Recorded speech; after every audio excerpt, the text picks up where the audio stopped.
Net দুনিয়ায় viral. আসলে আমরা যারা ভিডিও করি অনেকেই কমেন্ট করে যে ইউটিউবার যারা আছে তারাও পাগল, এখানে যারা আসে তারাও পাগল, যারা খায় তারাও পাগল, মিজান ভাইও পাগল, এমন অনেক কমেন্ট আছে। আচ্ছা মিজান ভাই, এই যে মন্তব্য বিভিন্ন জন করে আসলে কি এটা?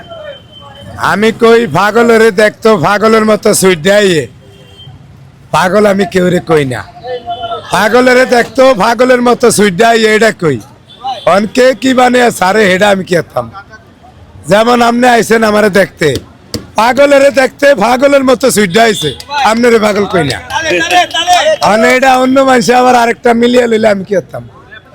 এখানে মূলত আসলে যে উদ্যোগ নিয়ে মিজান ভাইয়া হোটেল করেছে, যে গরিব দুঃখী কিংবা শ্রমজীবী মানুষ যেন আসলে কম মূল্য খেতে পারে, এইটার জন্য। এখন মিজান ভাইয়ের ভালোবাসার টানে দূর দূরান্ত থেকে যদি মানুষ ছুটে আসে, এটা তো মিজান ভাইয়ের দোষ না, এটা মিজান ভাইয়ের ভালোবাসা, তাই না? না না, এটা তো আমারে দেখতো আইয়ে, আমারে যতই জ্বালায় আমি রাগ না।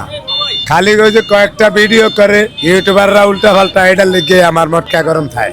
আচ্ছা আমি আপনার কাছে একটা জিনিস জানতে চাই, এই বাংলাদেশে মানে এই যে একটা ভাত খাওয়ার যে একটা পরিস্থিতি তৈরি করেছেন আপনি, মানে যে পরিমাণ ভাইরাল হয়েছেন, বাংলাদেশে কি আর কোনো ব্যক্তি আছে যে এই হোটেল নিয়ে এত মাতামাতি এত ভাইরাল হয়েছে?